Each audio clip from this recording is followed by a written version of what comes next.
Are schools in America at risk of becoming segregated again? I'm Dr. Emily Sherwood. If you're interested in education policy and literacy from a global perspective, please like and subscribe. So the big news, and I've seen it in YouTube, I've seen it on Democracy Now! This morning, it's on the internet, on AP News, is that the Justice Department has canceled desegregation order for a school district in Louisiana. Now, at first glance, that's just kind of confusing. Like, why was there a desegregation order? What does that mean? So what that means is the school was under this order, the school system was under this order to desegregate schools. So in the early 1970s, some in the late 1960s, but mostly in the early 1970s, many school districts, hundreds of school districts across the country, were put under orders to desegregate because somebody at the school did not want to desegregate. So schools used to be separate. There were black schools, there were white schools, and even there were schools for other minorities at different times in different places. Sometimes there were Native American schools where only Native Americans could attend and they couldn't go to the white school. Sometimes places on the southern U.S. border, there were Mexican American schools. So the ruling was in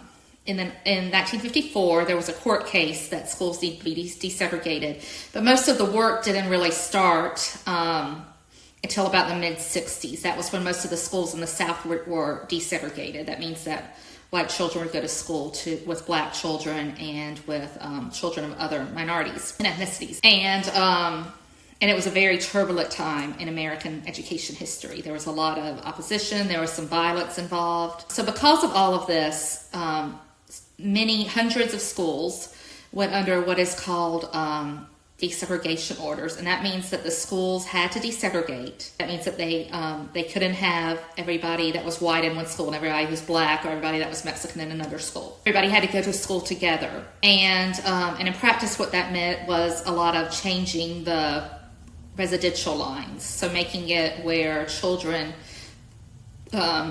there were children of multiple ethnicities, multiple backgrounds in one school. That meant often changing who went to what school, because unfortunately in the United States then and even now, neighborhoods are often segregated. So there's often a neighborhood that has mostly black people or mostly white people. And this is especially true in the South, unfortunately. The South is the place where there was the most segregation. And so it's not unusual for these school districts to be removed from desegregation orders. It's actually really common, and just in Tennessee alone, half of the schools that had desegregation orders were released in the 1990s and early 2000s. So it's not an unusual thing for these schools to be released. And what being released means is that they have formed a plan and they're able to have desegregated schools, and they've shown that they're committed to that and will continue to have desegregated schools. So they don't need the government watching them to make sure that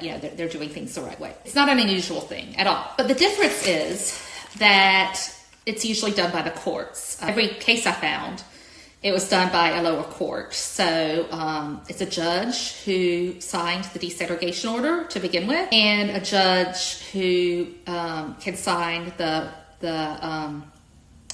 order to stop the desegregation order. And it doesn't always have to be the same judge. It can be a different judge. But what's interesting in this case is that the Justice Department did this. Now, when I looked at the press release about it, which I'm going to put in the description box, the Justice Department did get the approval of a judge. So a judge was involved. I thought maybe looking at it first that the government did this without the courts involved at all, which would be a huge deal, because this is not the responsibility of the executive branch, which is the branch that has the president and all the committees and all the agencies. It's the responsibility of the courts. However, it does seem like from all the press releases and all the notices and all the news that this was really something the Justice Department did and that they're proud of doing. This is a new thing because, again, this is usually a process that's done through the court. Now, for this particular school system, I don't think it's a big deal that this happened. I looked up the school system. It's a good school system. It has a lot of diversity.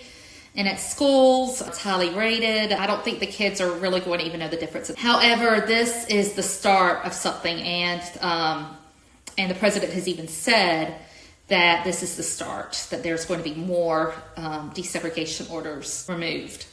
And unfortunately, there are still school systems that need that, because unfortunately, some people still want to see, especially in the South, people still want to see segregation, unfortunately, and that's hard for me to say in 2025, but it's the truth. And another thing kind of related to this that I didn't find reported, I kind of stumbled upon by accident when I was doing research for this, was the Southern Education Foundation, which is in Atlanta, and it's just committed to civil rights and education. It had a program, what's called the Equity Assistance Center. And it's only had this program since 2022, and there were others in the country, but it was a regional thing. Just like, there may be field offices for the FBI that cover a certain area, like several states. This pretty much covered the entire South, which again is the area that historically has had the most problems with segregation in schools. And funding for that was just cut entirely in February. And there's actually a lawsuit about that, because there's supposed to be steps and procedures before you just cut funding. You can't just cut funding during the funding year. There's supposed to be a procedure and prior notice, and everything was just cut entirely. And again, that was in the area where most of the segregation was the biggest issue. So it looks like there may be some things happening that are not positive. Just for clarity, there are 132 desegregation orders still in effect. They're largely in Mississippi and in Georgia and Alabama, but only 2 are outside of what you might call the Deep South, which is that southeast area of the country where there was the most slavery and there was the most segregation and the most opposition to integration. And only 2 of them are outside of that. One is in Indiana and one is in Texas. So this is concerning. It is. And we'll just have to wait and see what happens in the future with it. Schools, there's a saying that schools are more segregated now than they were in the 1950s. That's actually not true. There is still desegregation in schools. Schools still have a lot of diversity, but it's less than it was prior to about the 1990s. So as a lot of these court cases went away, a lot of these desegregation orders went away, and the whole idea, the whole emphasis on desegregation and diversity in schools kind of took a back seat to some other priorities in education. Schools slowly started to be resegregated, and again, that's largely because of neighborhoods and where people lived, and boundary lines, more than actually looking and saying, oh, this student can't go to this school. There's not that going on. Oh, you can't go to this school because you're white, or you can't go to this school because you're black. That's not going on. But what's going on is boundary lines for schools are being drawn more to self-segregate schools. So the lines for schools are being drawn in some places, unfortunately, to segregate, to have people more of one ethnicity go to that school and other ethnicity go to another school. And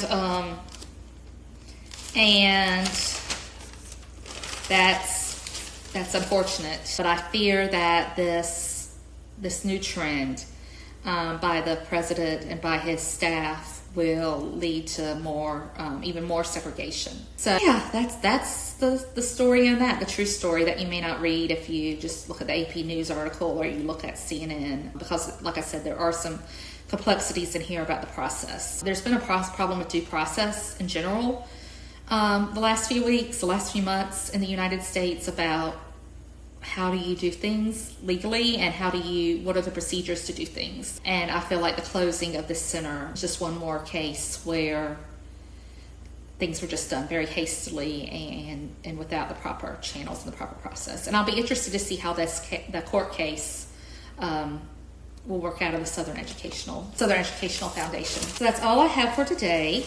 And thank you so much. And until next time, keep learning.